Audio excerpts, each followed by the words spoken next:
Papo de política agora com Lívia Pessoa. Boa noite, Lívia. Boa noite, Aline, a você e a quem está em casa nos assistindo. Vamos falar aqui sobre a meta do prefeito eleito de Teresina, Silvio Mendes, de enxugar realmente a máquina, né?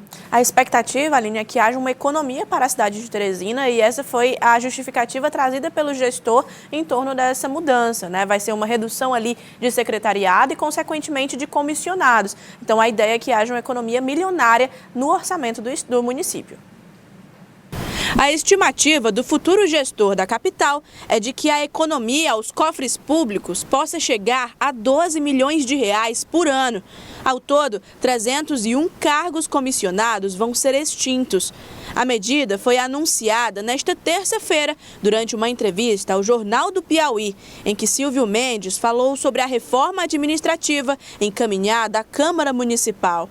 Estamos extinguindo 7 secretarias ou equivalentes na gestão municipal, 7. Estamos criando 2 que são equivalências, portanto nós estamos excluindo ou extinguindo 5 secretarias. Né? Para quê? Para que sobre dinheiro para o remédio, que as pessoas estão reclamando. Que o sistema funcione e atender como a lei determina e já direito tem impacto deles. Previsto? Já vai ter impacto previsto na economia de recursos? Tem. Nós estamos extinguindo mais de 300 cargos de confiança e uma economia em torno de 11 a 12 milhões de reais que tem muita gente esperando por ele. O texto deve ser encaminhado para a Câmara Municipal de Teresina e, de acordo com o presidente da casa, o vereador Enzo Samuel, há um prazo para o dia 22 de dezembro para que ele seja votado no parlamento. Além disso, o prefeito eleito Silvio Mendes também destacou que na próxima semana já deve se reunir com alguns integrantes do seu secretariado para estipular projetos e metas. Silvio Mendes também destacou que as secretarias e cargos comissionados vão ser ocupados pela capacidade e pelo mérito, negando qualquer barganha política com partidos e aliados na composição da gestão municipal. Qual é a diferença básica de uma empresa privada para uma empresa pública? É que a empresa privada, se não der resultado financeiro, ela fecha. A empresa pública não. O exemplo melhor é um hospital, que não atende bem, mas ele fica aberto, né? Não fecha. Então, essa é uma questão básica, né? E toda empresa, seja privada ou pública, ela tem um crescimento chamado crescimento vegetativo. Daquilo que é desnecessário, mas você, por essa ou aquela razão, você vai aumentando. Uma grande economia e olha que essa mini reforma, que eu nem chamo mais de mini, né? Foi anunciada até para depois, mas ela foi bem antecipada, né? Isso, Aline, porque há uma perspectiva de já influenciar no orçamento de 2025. Por quê? Porque essas mudanças, essa redução de pastas e esse aumento de pastas, porque assim, vão ser reduzidas 7 secretarias, no entanto, foram adicionadas 2, né? Que é a Secretaria de Relações Institucionais e também a Secretaria de Segurança Pública. Então, houve aí essas 2 modificações para mais e para menos, e isso afeta a distribuição monetária do município de Teresina e, consequentemente, de como será distribuído esse dinheiro no orçamento do próximo ano. Então, já deve ser colocado para a Câmara votar para ter esse equilíbrio, para ter esse discernimento em torno disso. Falando em mini-reforma, né? Vamos falar aqui como é que está a votação, como é que deve ficar a votação na Comissão de Finanças, essa mini-reforma que deve ser aprovada aí antes mesmo do orçamento. Exato, tem uma perspectiva aí de ser colocada essa votação ainda esse ano, que já é uma novidade, já que não teria sido já anunciada, mas deve acontecer em breve, Aline. O orçamento é uma peça que tem que ser aprovada numa votação única, né, numa sessão única. Eu acredito que essa semana e a próxima, essa mini-reforma deve chegar para que a gente possa aprová-la, né, para que a gente já possa aí deixar a sessão do orçamento, né, por último, que é a última pauta desse ano, para que a gente possa discutir melhor, avaliar melhor, porque o resultado dessa boa discussão, da aprovação desse orçamento, é o funcionamento do ano que vem da cidade de Teresina, que precisa, né, desse apoio dessa Casa Legislativa.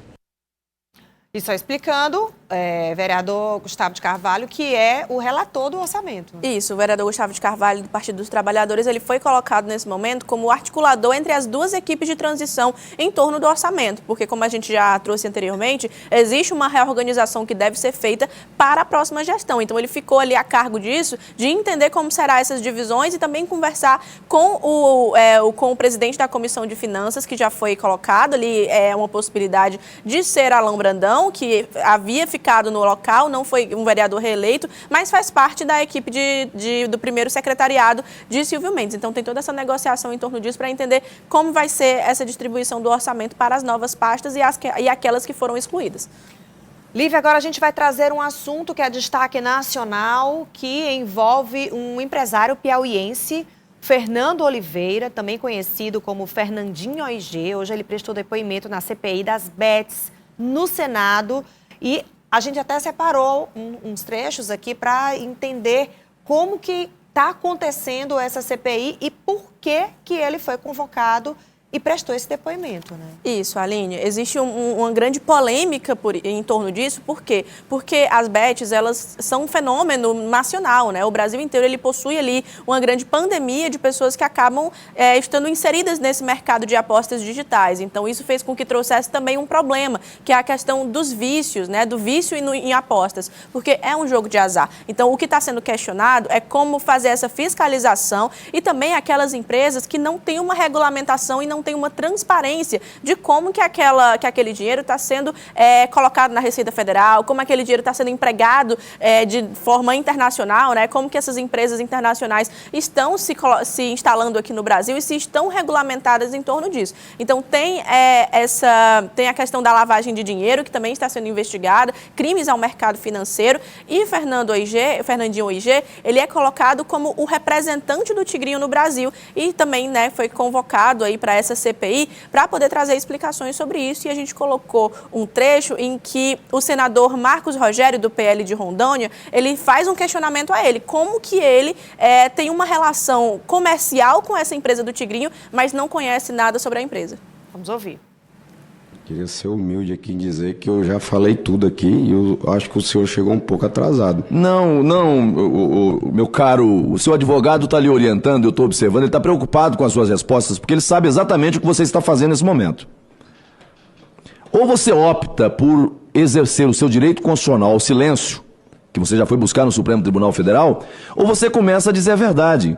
Porque não adianta vir aqui pintar um cenário de que está tudo certo, mas quando se pergunta objetivamente questões básicas, Vossa Senhoria sai pela tangente.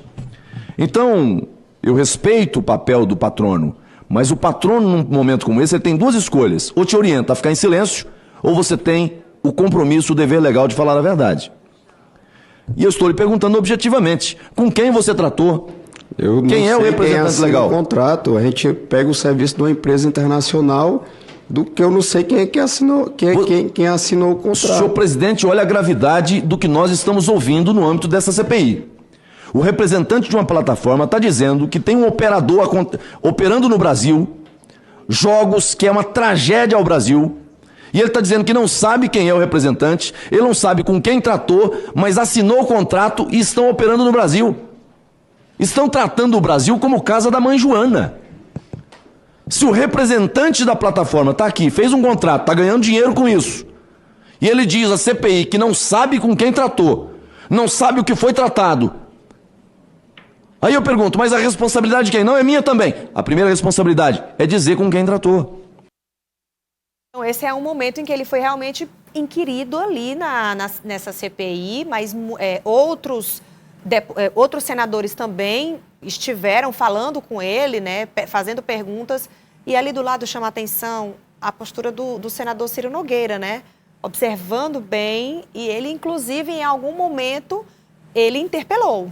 Isso, no momento em que a relatora da CPI, a senadora Soraya Tronic, ela fez um questionamento de que foi muito difícil encontrar Fernandinho OIG porque ele não se apresentava. Ele só foi ao Senado Federal após a polícia parlamentar, a polícia legislativa, ir ao encontro dele e levarem ele para o Senado. E o senador Ciro Nogueira falou que estaria ali à disposição de fazer essa ponte, né, entre o Senado e entre o empresário, e colocado ali em investigação.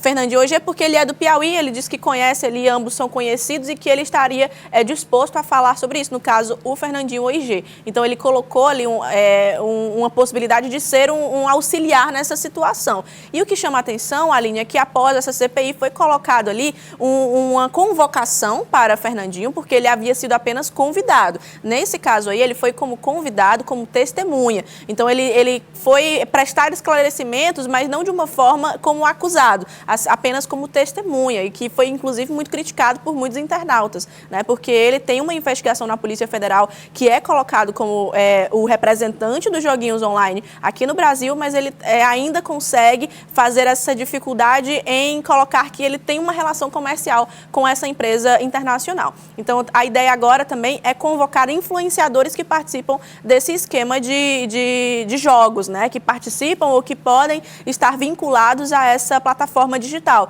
Um desses nomes é o cantor Gustavo Lima, que foi convocado, assim como também Deolane Bezerra e alguns outros nomes que compõem essa lista de influenciadores que acabam divulgando os jogos, não se responsabilizam, né, de uma forma legal e até social com essas famílias que são afetadas pelo vício de jogos. Esse depoimento durou 4 horas. Aos poucos a gente vai entendendo um pouco mais como é que está funcionando essa CPI das bets. Agora, vamos voltar aqui para a nossa política partidária. E por falar em partido, o ex-senador João Vicente Claudino pode se filiar ao Solidariedade para disputar uma vaga na Câmara dos Deputados nas eleições de 26.